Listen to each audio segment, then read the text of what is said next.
Ito ang inyong lingkod na nagbabalik upang magbigay ng mga balitang walang bias at bawang katotohanan lamang. Ito ang Bayang Pinas. Ito ay naging usap-usapan sa buong bansa at iba't ibang social media Nagulantang ang publiko matapos magsampa ng kaso si Senadora Amy laban sa kanyang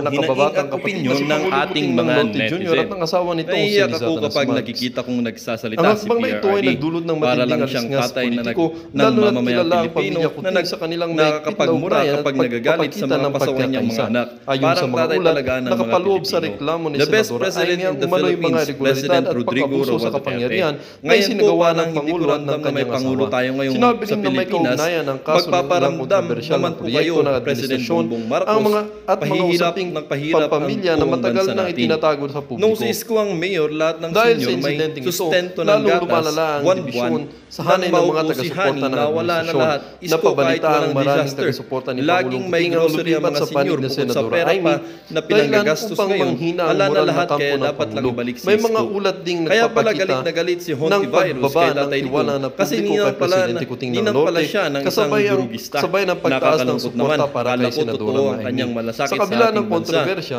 na nanatiling tahimik ang palasyo tungkol sa reklamo, President Rodrigo gayunpaman, Roa Duterte ipinahayag has ng ilang command tagapagsalita ng responsibility. Pangulo ng However, hakbang the na war ito on ay drugs bahagi were lamang ng delegated isang mas ultimately malawakan to na his plano PNP chief upang and pahinain may ang be pamumuno PIDEA ni to Presidente implement Kuting. the country's Habang war on patuloy ang drugs. investigasyon Of na course, nanatili any ang tanong police sa operation marami could kung ano ang possibly magiging epekto resulted ng with sigalot na collateral ito sa damages politika as ng long bansa, as lalo it na't is naugnay ito investigated sa and isa ruled sa out to be pinakamakapangyarihang justified. pamilya sa Paano kasaysayan ditataas ng ang survey ang Pilipinas. sinurvey Well, ng para atay nga mga sa kabuang binigyan ng detalye at ayuda impormasyon ay habang panoorin na nagbibigay lamang ayuda ang sabay buong survey video. pag di At ka salamat nag-guess sa rin sa survey ating mga wala kang viewers sa ayuda. walang Well, sawang para nga sa pagsuporta. kabuang At kung detalye at bago ka pa lamang impormasyon sa ay ating panoorin channel na ay lamang syempre ang huwag buong kakalimutan video. mag-subscribe. At salamat na rin sa Pindutin ang ating mga notification solid bell viewers sa walang at piliin sawang na rin ang all pagsuporta. At upang kung lagi bago kang naman maging sa ating updated channel sa ay mga syempre balitang huwag bago, kalimutang totoo, mag-subscribe, at walang pindutin bias. ang Dito notification sa channel bell, ng piliin Bayan, na rin ang ang all Bayan upang Pinas. laging Huwag maging din pong updated sa mga kakalimutan balitang mag-iwan ng bago, like totoo at at i-share ang walang ating mga bias dito videos. sa channel Muli ng po, Bayan, mga kaibigan, ang Bayan Pinas. maraming Huwag din salamat pong po kakalimutan and God mag-iwan ng bless. like at i-share ang ating mga videos. Muli po mga kaibigan, maraming salamat and God bless. Wala nang intro-intro, marami ang nagtatanong bakit daw ang Makata ng Bayan ay bumaliktad kay Marcos. Dati daw tagapagtanggol naman daw ako kay BBM sa lahat ng nambabatikos. Marami ang umiyak kasi grabe daw ako magtanggol noon pero ngayon iniwan ko na si Marcos. Nangihinayang sila sa akin kasi ang galing ko daw magtula at sumagot.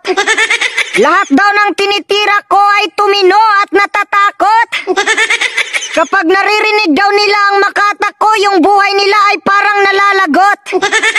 Sa lahat ng mga nagtatanong, ito na ang aking sagot. Bilang Makata ng Bayan, ang ipinagtatanggol ko ay ang tunay na may malasakit sa inang bayan. Mahal na Pangulo, ipinagtatanggol kita noon kasi sabi mo nung eleksyon, mabuhay ang Pilipinas. Pero ano ang nangyari ngayon? Namatay sila sa gutom. Namatay sila sa gutom. Sinasabi mo sabay-sabay tayong babangon. Ano ang nangyari ngayon? Gumagapang sa gutom, hindi na makabangon. Tapos yung mga tauhan ni BBM panay sira kay Duterte, yung bigas nga hindi may balik sa porte. BBM, nangangarap ka ng unity, tapos i-demolish mo ang lahat ng supporters ni Duterte. Gusto mo ng pagkakaisa pero sa kaliwa ka kumampi. Tapos sa mga grupo ni Duterte, hindi ka man lang naglagay ng kabinete. Yung mga tauhan mo na sumisira sa'yo, hindi mo kayang kontrahin. Sinasabi na ni Duterte na hindi kami nagsasalita para ikaw ay pabagsakin. Kundi binibigyan ka lang namin ng patnubay para ang ginagawa mo ay iyong ayusin. Kung masakit sa inyo na banata ng Pangulo, mas masakit sa amin. Kasi kami ang grabe magtanggol at manalangin. Mga loyalis, wag nyo kaming gawing sinungaling. Matuto kayong umamin na dahil sa pagkonsinti ninyo si BBM ay malapit na mahulog sa bangin. O si Tatay Duterte kapag binatikos ni Lini ay kanyang kakaibiganin. Pero kapag ikaw ang binatikos, gaganti ng palihim. Yung ICC daw ay hindi papasukin. Pero ngayon, biglang nagiba ang ihip ng hangin. Pagsabi ng terorista na ang ICC ay papasukin. pinapasok mo din. Ganyan ka pala kamasunurin. Isa sa mga dahilan kaya ako bumaliktad kasi kumampi ka sa mga terorista, BBM. Sa bayang demokrasya ang kapangyarihan ay nasa amin. Kaya BBM, yung taong bayan ang dapat mong tanungin. Bakit? Alam ba ng ICC kung gaano kaganda ang naidulot ng war on drugs sa atin? Noong panahon ng war on drugs, ang pinapatay ay mga adik. Pero ngayon, mga inosente na ang pinapatay ng mga adik.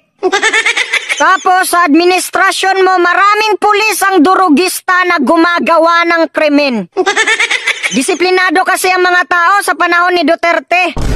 Pero ngayon, lantaran na, pati pagsisinghot, binablog na ng mga piste. Tinatanong kasi si BBM kung sa mga durugista, ano ang kanyang masasabi? Tapos ang sagot niya, sige tuloy nyo lang ang ginagawa nyo, ano ka, sa adik ka naman kumampi? Saka ikaw BBM, huwag kang mapikon kay Duterte kasi hindi naman sinabi ni Tatay Duterte na nagpulboron ka. Ang sabi niya, bangag ka. Ang ibig sabihin ng bangag, ito ay ekspresyon ng mga Bisaya para sa mga taong palpak ang pag-iisip. Kasi nakikita niya sa'yo na ang sinasabi mo ngayon, bukas kinalimutan na. At isa pa BBM, kaya kita iniwan kasi yung mga vlogger mo grabe manira. Sabi ko naman sa'yo BBM, pitikin mo yung bunganga ng mga vlogger mo. Pero hindi mo kayang pitikin. Na pag ako ang nagalit, kumus-kumusin ko ang bunganga nila. Alam mo yung kumus-kumusin? Ganyan, no? Ganyan! Mga minamahal kong kababayan, ipagdasal natin ang ating mahal na Pangulo naway magtagumpay sila sa kanilang pakikipaglaban laban sa mga kawatan. Mahirap man itong gawin sapagkat ang makakalaban nila ay ang kanilang mga sarili. Sana BBM maawa ka sa mga taong nagugutom. Sana maalala mo ang mga taong umiiyak para lang maipanalo ka. Huwag mo kalimutan BBM ang suporta at pagmamahal namin sa iyo nung eleksyon. Huwag mo kami kalimutan at para maalala mo uli kami. Okay, pag-usapan natin ngayon ang tahasang pagkontra ni Senator Amy Marcos kina PBBM at Tambaluslos sa dalawang mahalagang bagay na isinusulong nila. Tungkol po ito sa peace talks with the CPP and PNDF at saka sa charter change. Okay, pakinggan natin ang mga pahayag ni Senator Amy sa media, then mamaya magbigay ako ng reaction. Yes. That's the short answer. I'll give you a statement when I'm ready. Sang-ayon si Senator Amy Marcos sa posisyon ni Vice President Sara Duterte na dapat muling pag-isipan ang planong pagpapatuloy ng peace negotiations sa National Democratic Front to end alye ng presidential sister ang kanyang pagpabor sa nais ni VP Sara, ngunit may agam-agam din umano siya sa layunin ng komunistang grupo. Medyo nalilito pa rin ako dyan sa peace talk na yan, pagkat narinig naman natin si Mr. Halandoni na nagsaad na kahit may peace talk ay mananatili pa rin nila ang mitiin nila, ang goal nila na ibagsak ang pamahalaan. Eh bakit ganun? Nag-peace talk ka pa. Naghayag ng pag-alinlangan ang ilang senador sa isinusulong na charter change sa Kamara.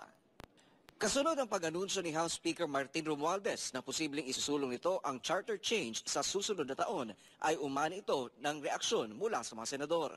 Si Senator Amy Marcos, chairman ng Committee on Electoral Reform sa Senado, sinabi lamang ang unang nabanggit ng kanyang kapatid na si Pangulong Bongbong Marcos. Ani Amy, hindi na papanahon sa ngayon na talakayin ang charter change dahil marami pang problema sa bansa ang dapat na pagtutukan. Ang kulit naman! Talagang sinabi na ni PBBM na hindi na papanahon kasi dapat nakatutok tayo sa hanap buhay ng tao at ibagsak ang presyo ng bigas at iba pang bilihin. Kinestyon rin ng senadora kung bakit pinagpipilitan na isulong ang tsa-tsa kung 2 beses na itong ibinasura. At nang tinanong naman kung bakit paulit-ulit na lumulutang ang pagsusulong ng tsa-tsa, ay sinabi ni Amy na posibleng may nangangambisyon ng mas mataas na posisyon sa gobyerno. Baka may gusto mag-prime minister na hindi manalo sa presidente. Sa isinusulong na tsa-tsa ni Speaker Romualdez ay may layunin itong talakayin lamang ang economic provisions ayon sa kanya. Pero para kay Senator Coco, dapat na rin isali ang political provisions. Nilinaw rin ng batikang senador at dating chairman ng Electoral Reform na kung sa isusulong na charter change ay ang mga kongresista lamang ang mananatili sa kapangyarihan, ay marahil agad na itong tututulan ng mga senador. Pati kaming mga pabor sa changing the Constitution sa Senado, nakukunti na lang nga kami, we will still be against doon sa kilos ng House na sila lang. Okay, sa Peace Talks, sabi ng pambansang ate, alanganin, delikado. Si Lois Halandone, binanggit niya, kasi may mga video si Lois Halandone, yung NDF chairman, na ang Peace Talks is just a form of a legal struggle that will advance the armed struggle. So, gagamitin ang Peace Talks para lalong lumakas ang NPA. Yun ang sinasabi ni Luis Halandone. Mabuti pa itong si Manang Amy at alam niya. I don't know, si PBBM, parang ignoramos tungkol sa strategy ng mga komunista. So, salamat po, Senator Amy, sa pagtutol. Okay, sa chat-cha naman, anong sabi niya? Ang kukulit ninyo. Oh, mga, para bang sabi, mga siraulo kayo. Nagsabi na ang presidente na daming problema ng bayan. Bakit i-chat-cha nyo na naman? Bago lang, alam ko sa Senado, itong si Senator Robin Padilla, nagsulong ng tsa-tsa, nag-ikot-ikot, nagkaroon ng public hearing. Walang nangyari. Hindi umusad. Ngayon, simulan na naman ni Tamba. Anong sabi ni Senator Amy? Mga ambisyoso na gustong mas mataas ng posisyon, gustong prime minister, nakikita niya matatalo sa eleksyon pagiging presidente. Tama nga naman. Okay, ambisyoso talaga. Ano sabi ni Senator Pimentel? Kasi kung tsa-tsa ang gusto, parliamentary style daw eh. So kung parliamentary system, ang maiwan na lang yung House of Representatives, mawawala ang Senado. Hindi papayag ang mga Senado. Kaya wala talaga itong si Tambaluslos na ito. Puros pang-personal lang ang kanyang isinusulong. Walang kinabukasan ng bansa yung ganitong klaseng leader. Okay? So, okay, sa isang usapin naman, itong SMNI na galawan sa Kongreso, again, sa utos ni Tamba. Nako, puros aligasyon lang daw, aligasyon. Yung resolusyon na ipinasa ng Kongreso, papunta sa NTC, walang prueba. Allegations only. So, pakinggan natin si Atty. Soplico sa kanyang paliwanag. Salamat, Atty. Soplico, Atty. Roque. Detensahan po na natin ang SMNI na hindi dapat makansila ang prangkisa. Dahil meron ng resolution, inaprobahan ng Kamara on second reading, ito, sponsored by Congresswoman Margarita Nograles. Well, karamihan dito, allegation lamang eh. Then they have to present proof doon po sa National Telecommunications Commission. Kamusta na po ang ano po status ng ating pong laban sa pagdepensa po natin sa mga katanungan ng mga kongresista? Well, meron na pong mga na-adopt na House Resolution, meron na rin pong na-filed the House Bill para nga ma-revoke ang prangkisa ng SMNI News. Ano pong clarification, sir, ninyo bilang legal counsel ng SMNI? Well, una, no, ito yung House Resolution na na-adopt. Well, nakalagay lamang dito, urging, hindi nag-order ito ng NTC, ha? Remember that NTC is the regulatory authority and therefore it has quasi-judicial functions. So hindi pwede orderan ng Kamara o ng Committee on Legislative Franchises ang mga opisyalis ng NTC na isuspend kaagad ang provisional authority ng Suarasug Media Corporation. Ngayon, ang Suarasug Media Corporation, ito yung SMNI. No? Ang SMNI ay ang trade name niya. Bakit? Kasi po na-issue na yung prangkisa sa Suarasug. Yung prangkisa po, ito yon, Republic Act 11422. Pag na-issue na ang prangkisa, kailangan ng due process dyan. So, pinag-uusapan namin nga ng ibang mga franchise lawyers at telecom lawyers kung ano next na mangyari. Well, ang panawagan ko lamang, ganito po, no? Dahil mayroon ng resolution, inaprobahan ng Kamara on second reading, ito, sponsored by Congresswoman Margarita Nograles. Well, karamihan dito, allegation lamang eh.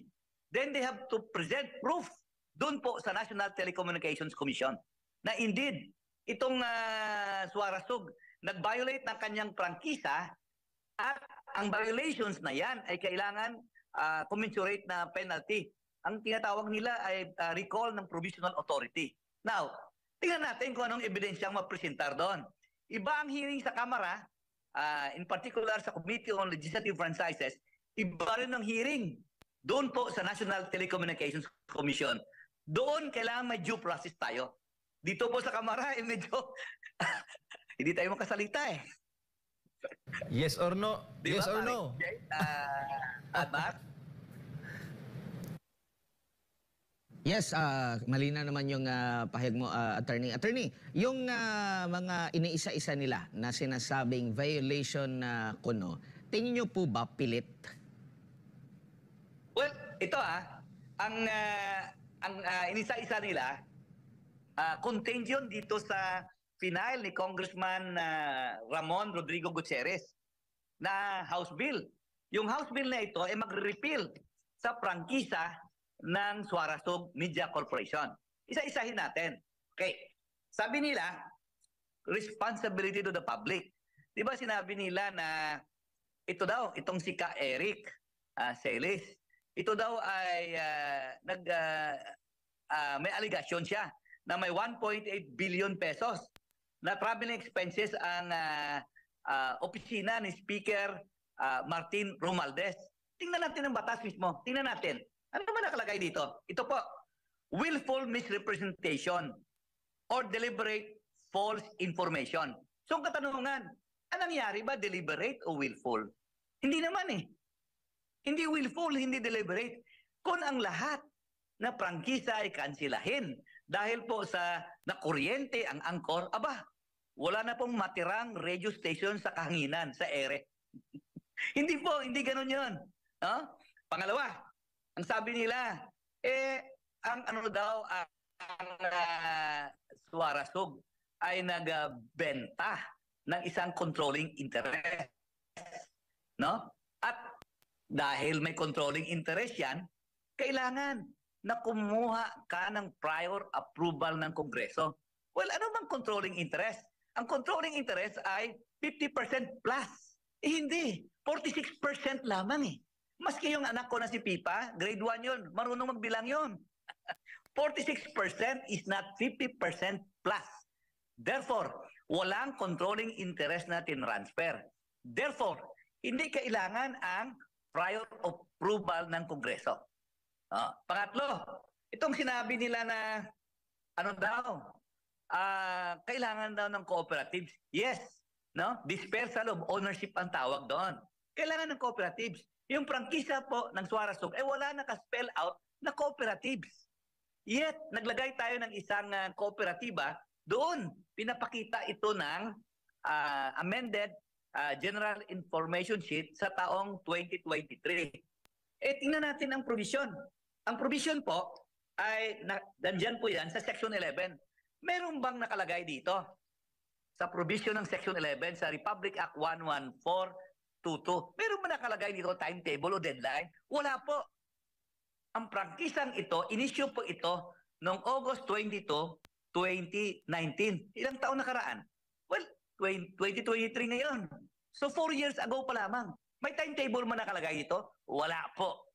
So, ang sagot ko po, walang violation. Kasi hindi man yun nilagyan ng timetable eh. Kung naglagay kayo ng first year of operation, kailangan may gano'n na 30% ibigay na sa isang kooperatiba, then sumunod kami.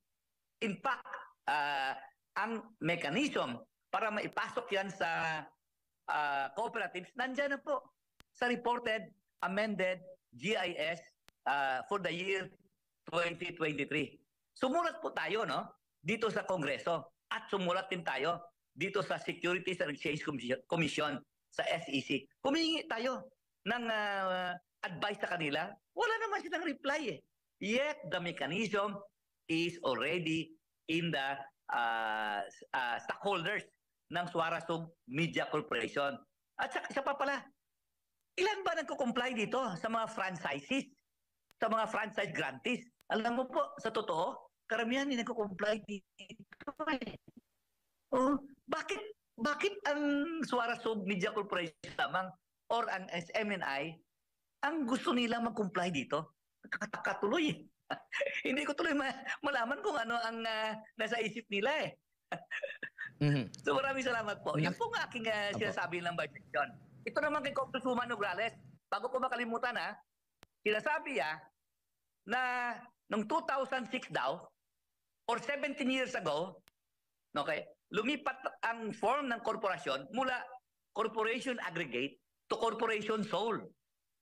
Okay? Corporation aggregate to corporation sole. Ibang klaseng corporation yan Both are religious corporations. Ano nangyari dyan? Hinihingi ni Congressman Nograles. Sabi niya, may picture ba kayo? Na may totoo ba na nagpapatunay na 2/3 vote ay nakamit nung lumipat kayo from corporation aggregate to corporation sole. Kasi 2/3 ang nakalagay. Sabi yan, may pruebas ba? Well, remember, itong prangkisang ito ay inisyo ito noong 2019. Ang tinatanong po niya, 2006.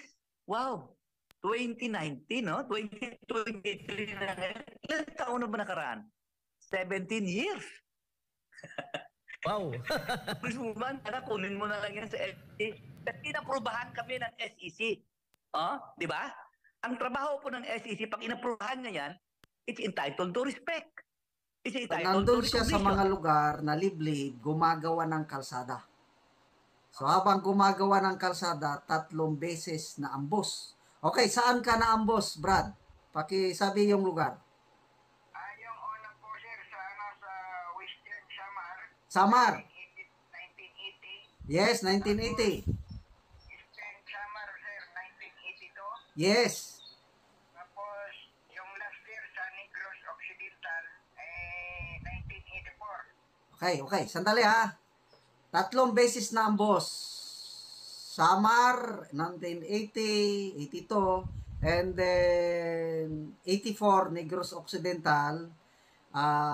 Gumagawa kayo ng kalsada habang inambos kayo ng NPA. Tama ba yon? Opo, sir, opo. Paano ka, ang ambos, mga kaibigan, pag naambos ka, 50-50 ang buhay mo. Maswerte po kayo kung makaligtas ng ambos. So itong retired sundalo na ito, napakaswerte mo, Brad. Ikwento mo, paano ka nakaligtas sa 3 ambos? Nung time, sir, na nandoon yung kalaban, ang pagitan namin, sir, 18 meters to 8 meters, sir. Killing shot kami. Sandali yung 3 pagka-ambos nimo, 80, 82, 84, alin doon ang pinakagrabe na talagang maraming patayo, muntik ka nang namatay? Yung 84? Yung ano po, sir, itong lahat naman po, sir, na ambos ko, marami po, sir, ang namatay. Pero ito po, sir, 1984, itong last po is, ako lang po, sir, ang nabuhay. Okay, sandali. Ako po, sir, ay lumaban. Sandali. So yung 1980, may namatay. Ilan ang namatay yung 1980 na ambos? 12 ang patay noong 1980 na ambos. Yung 1982 na ambos, ilan ang patay? Okay, Brad. So, 1982, ilan yung patay? 5 po, sir. 5. 1984 na ambos, ilan ang patay? 6 po, sir. 6, okay. So, ang pinakadelikado sa tatlong ambos, yung 1984. Okay, pakikwento mo yung 1984 na pangyayari. Yung 1984 po, sir, yung ambush na yon, ako lang po, sir, ang survivor doon. Blessing naman, sir, dahil may dumating na 2 helicopter, isa sa Iloilo at isa po, sir, sa Himamaylan, sa Negros State po yun. Okay, sandali. Yung 84 ambos, ibig sabihin, 7 kayo. Ang patay, 6. Ikaw lang ang nakaligtas. Ano ba yun? Nakasakay kayo, naglalakad, o gumagawa ng kalsada? Anong nangyari yung ambos na yun, yung 1984? Ano po, sir, papunta po kami, sir, sa project site doon, sa kalsadang ginagawa namin, sir. Yes, tapos inambos kayo. Opo, sir, inambos po kami. Anong sakyanan ninyo? Yung mini cruiser pa natin noon? Opo, sir, yung mini cruiser po, sir. Nasunog po yun, sir. Okay, nasunog. So, anong ranggo yung pinakamataas na namatay? May opisyal ba kayo na namatay? Opo, sir, yung CO ko po, sir, yung kapitan. Okay. Tapos, nasunog ang sakyanan. Sunog din yung mga patay. Bali po, sir, 2, sir, yung nasunog, yung hindi, sir, nakalabas sa Sakyanan. Hindi nakalabas sa mini cruiser. Okay. So, ikaw nakalabas. Ano po, sir, kasi, sir, bali, pangatlong ambush ko na to, sir, may experience na po ako, sir, kaya nung pumutok, sumigaw akong ambush na tumalon ako, sir, sa mini cruiser. Oh. Okay, so, mga estimated, ilang NP ang nag-ambush sa inyo? Sa tingin ko, sir, more or less siguro, sir, 30, sir. Nako. Tapos, ano ba, mayroong landmines na pinaputok? Wala po, sir. Basta biniran lang kayo, armas lang. Opo, sir, nakapasok kasi kami, sir, sa killing zone. Yes. Sandali, explain ko yung killing zone, mga kaibigan. Sa ambos, may tinatawag kaming killing zone, designated area na pag nandyan na yung kalaban, saka tayo mag-fire. Halos, pag nakapasok po kayo sa killing zone, 80 to 90% mamamatay. Ganyan po ang ambos. So, nakapasok kayo sa killing zone, mabuti sa'yo dahil eksperyensado ka na, nakatalon ka kaagad sa sakyanan. Correct? Opo, sir. Okay. So, talon, yun na. So, sabi mo kanina, may reinforcement. Ilang minuto ang bakbakan, paano ka lumaban na mag-isa na lang? Bago dumating yung reinforcement, pakikwento mo. Ano po, sir, dahil hindi pa, sir, dumating yung helicopter, ako, sir, lumaban. So, naiyak na naman ako. Umiyak. Sige lang, umiyak ka lang. Kasi ako, maiyak-iyak na rin ako dahil marami akong sundalong namatay sa ambush. 42 soldiers. 42 ang tauhan kong namatay sa ambush sa Surigao del Sur noong 1990. Kaya galit na galit ako dito sa ating gobyerno ngayon na makipag-peace talks na naman sa mga NP na pumapatay sa mga sundalo, pulis, kafgo, civilian. Okay, so ikwento mo yung pakikipaglaban mo, mga ilang minutes na labanan, isa ka lang kontra 30. Paano? Anong ginawa mo? Lumaban po ako, sir. Mga more than, sir, yun, mga more than 30 minutes. Dahil ako lang naman, sir, mag-isa. Pero ang hawak ko, sir, na baril. Bali, 2 armalite na, sir. Kasi yung kapitan nung patay na, kinuha ko na, sir, yung armalite niya para malaman, sir, ng kalaban na marami pa kami. Yes. Pero, ang sabi, sir, ng kalaban, reviewin kami. Hindi ako, sir, pumayag. Ano yung reviewin? Pasurrenderan? Sir, reviewin daw po kami, sir, na kung may buhay, papatayin. Oo. So, bababa sila. Pero hindi ako sir pumayag. Kaya ang sabi ko, di ba, di ako mamatay din basta ipaglaban ko yung mga kasama ko. Yes. So, lumaban ka, ibig sabihin, may napatay ka rin. May natamaan ka. Equalis lang sir kasi atin po sir, according to ISAP intelligence, yung namatay sir nung time na yon is 6 din sir. Oh, wow. Nakita ko sir, nung dumarating na sir yung helicopter, nakikita ko sir na pasan nila sir yung patay. Patay nila. Sandali, anong nakuha mong medalya? May medalya ka ba sa ambos na yon? May award ka ba? Gold Cross po sir. Wow! Gold Cross. Saludo ako sa iyo. Mga kaibigan, ang Gold Cross po is the 3rd highest combat award na matanggap. Ako, wala akong Gold Cross. Talo mo pa ako, brother. Triple M lang ang akin, yung combat. Ikaw, Gold Crosser. Wow. May salot. Okay, so 6 ang patay, lumaban ka. Oh, ano ang tama mo? I'm sure, natamaan ka. Anong tama mo? Yun nga po sir, yung sa tingin ko sir, maraming shrapnel kasi nung i-direct hit sir yung tip ng M203, sumabog sir yung tip. Okay. So, ako sir, nag-dump na lang ako sir sa kanal. Oo. Pero kahit nakatapa ako sir, nakatihaya ako sir sa kanal, ako sir lumalaban kasi marami sila. Oo. Naisipan ko nga sir na kunin yung armalite ng kapitan, ng CEO ko, para lumaban ako sir. Okay. So, sharpnail. So, mahirap. Maoperahan ka ng sharpnail. Natanggal na ba lahat ang sharpnail sa tiyan mo? Natanggal na po sir lahat nung nasa pilo na ako. Pero sir, yung tatlong daliri sir sa right foot, hindi na sir na siya uli kasi natanggal sir yung tatlong daliri. Mula sir sa hinlalaki hanggang sa pangatlo. Ay, natamaan ang paa mo. Opo sir, opo. Tapos naputol na yung 3 daliri sa paa. Opo sir, opo.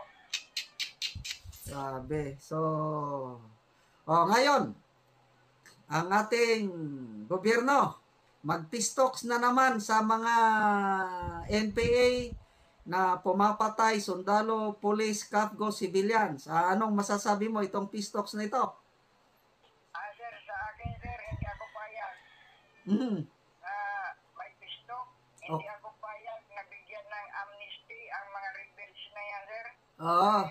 Ang salot sa atin, more than 54 years na sir, tayo pinahirapan niya. So, sa akin sir, hindi ako payag na may pistok. At ako'y nagpapasalamat ako sir sa kila Eric, kay Dr. Abadoy na lumalaban sila. Na sila ang may voice na bulgar ang lahat ng ito. Na ang akin lang po sir, ipagpatuloy nilang ipaglaban.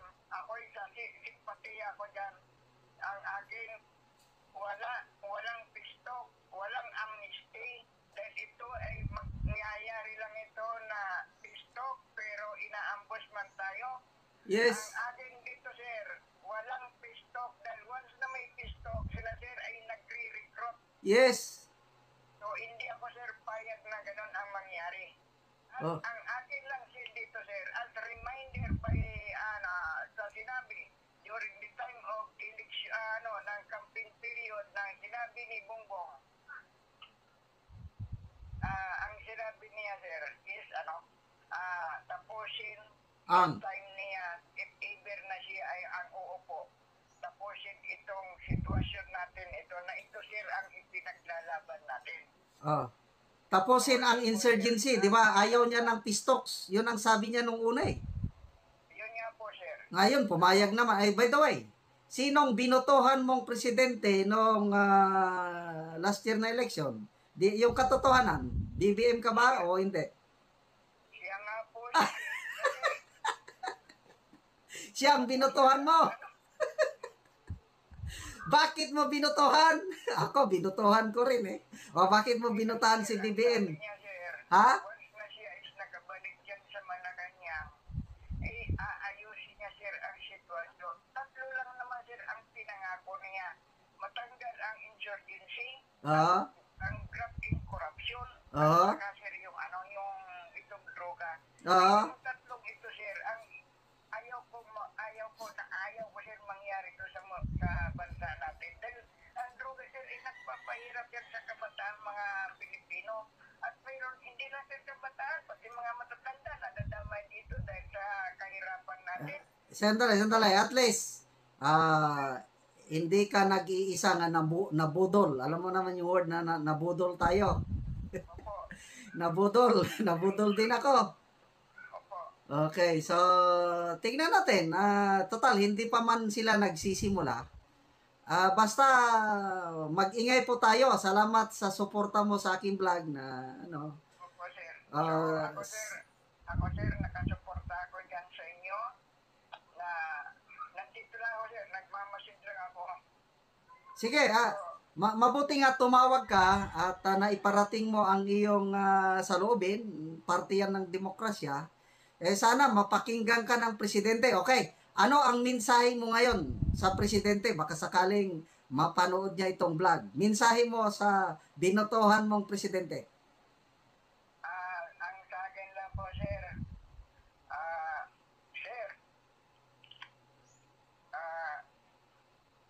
President Marcos Jr., sir, magkasama tayo sir sa tanay sir. Nagkasama kayo sa Tanay?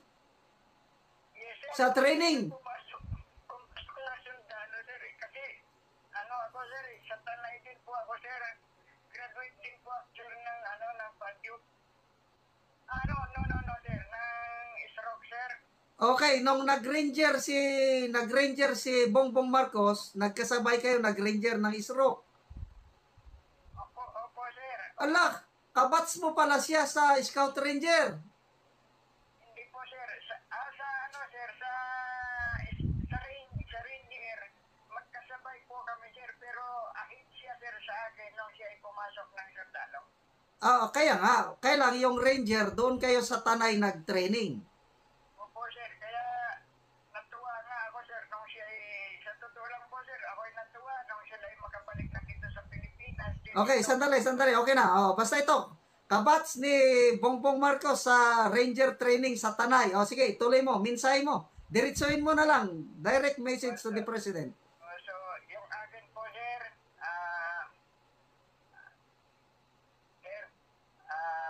Bongbong Marcos, magkaedad po tayo matanda ko sa iyo ng buwan. So, sir, nawa sir, ang sitwasyon natin sa Pilipinas, mapakinggan mo sir yung nagkakarami, lalo na sir sa aming mga sundalo na naglingkod sa bayan. Although ako ay retire na, pero sir, ang puso ko is sundalo pa rin. So, nawa sir, pakinggan mo naman po kami. Yes. Huwag ka sir, kumampi sa mga hindi magagandang nangyayari sa Pilipinas. Diretsuhin mo na lang. Huwag kang kumampi sa NPA, ganun. Diretsuhin mo. Yes sir. Yes sir. Sabihin mo, huwag kang kumampi sa NPA. Yes sir.